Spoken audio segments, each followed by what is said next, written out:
তার সাথে দুটো cake cutting. Hello everyone, welcome back to my another mini blog. দিনটা ছিল 18ই ডিসেম্বর। সকাল সকাল ঘুম থেকে উঠে ভোরবেলায় পোলাও রান্না করে রেডি হয়ে চললাম কলেজের উদ্দেশ্যে। না কলেজে না, দুদিন ধরে কলেজে স্পোর্টস চলছে স্টেডিয়ামের মাঠে, তাই আমরা সেখানেই চলে গেছিলাম সবাই রেডি হয়ে। ওখানে বেশ খানিকক্ষণ বসে যে রানগুলো হচ্ছিল পরপর সেইগুলোই অনেকক্ষণ এনজয় করার পর শ্রীময়ী হচ্ছে চশমাতে গার্লস পিকনিক বলে সেটা লিখে নিল। আমরা ওটাতে একটা রিলস করার চেষ্টা করেছিলাম। তারপরে ওখান থেকে পাশেই গভর্নমেন্ট কলেজের মাঠে চলে গেলাম সবার বানানো খাবারগুলো নিয়ে।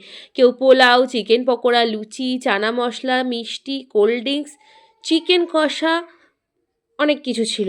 সেইগুলো নিয়েই চলে গেছিলাম ওখানে। আর আমাদের সঙ্গে পিকনিকে জয়েন করেছিল এনসিপি স্যার আর রানু ম্যাম, যার জন্য আমাদের এই পিকনিকটা আরও বেশি স্পেশাল হয়ে গেছিলো। আমরা সেদিনটা খুব খুব খুব মজা করেছি এবং আমাদের এই পিকনিকটার কথা কিন্তু সবাই বলছে যে দারুণ হয়েছে এই পিকনিকটা। নন্দিনী বেশিরভাগ খাবার আমাদের সকলকে সার্ভ করছিল।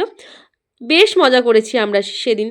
এই যে তখন আমরা পোলাও, চিকেন কষা, চিপসটা খাচ্ছিলাম। চিকেনটা দারুণ খেতে হয়েছিলো, একটু ঝাল হয়ে গেছিলো বাট বেশ খেতে হয়েছিল। আর ম্যামও কিন্তু সার্ভের দায়িত্বে ছিলেন, ম্যাম আমাদের সবাইকে মিষ্টি সার্ভ করেছিল। পিকনিকের জন্য সবই এনেছিলাম বাট কেকটা আমাদের আনা হয়নি। ম্যাম কিন্তু আমাদের জন্য কেক নিয়েছিল, সেখানে বেঙ্গলি ডিপার্টমেন্ট গার্লস পিকনিক বলে লেখা ছিল। সেটাই স্যার আর ম্যাম মিলে কাটিং করলেন, তারপর স্যার ম্যামকে, ম্যাম স্যারকে খাইয়ে দিল। সেখানেও বেশ মজার কিন্তু একটা কাণ্ড হয়েছে, সেটা দেখো তোমরা।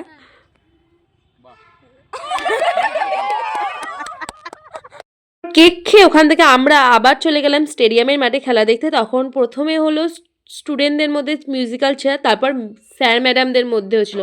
আর শেষ পর্যন্ত কিন্তু বাংলা ডিপার্টমেন্টেরই দুজন ম্যাম জিতলেন, একজন সেকেন্ড, একজন ফার্স্ট। না, রানু ম্যাম হয়েছিল ফার্স্ট আর নিভা ম্যাম হয়েছিল সেকেন্ড। বেশ মজা করছিলাম আমরা দাঁড়িয়ে দাঁড়িয়ে কিন্তু। আর এটা হওয়ার পরেই ছিল স্যারদের 1500 মিটারের দৌড়।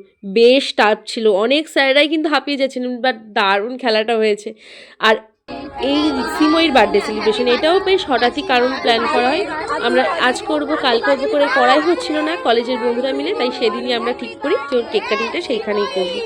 ওখানে একটা ফুলও গিফট দিয়েছিলাম, সেটা ভিডিও করেনি। তারপর স্যার আমাদের চকলেট কিনে দিয়েছেন। আমরা আবার মাঠে চলে আসি। ওখান থেকে এসে স্যার ম্যাডামদের প্রাইজ দেওয়া, স্টুডেন্টদের প্রাইজ দেওয়া হচ্ছিলো, সেইগুলো প্রায় 5:30 পর্যন্ত দেখে আমরা বাড়ি চলে আসি।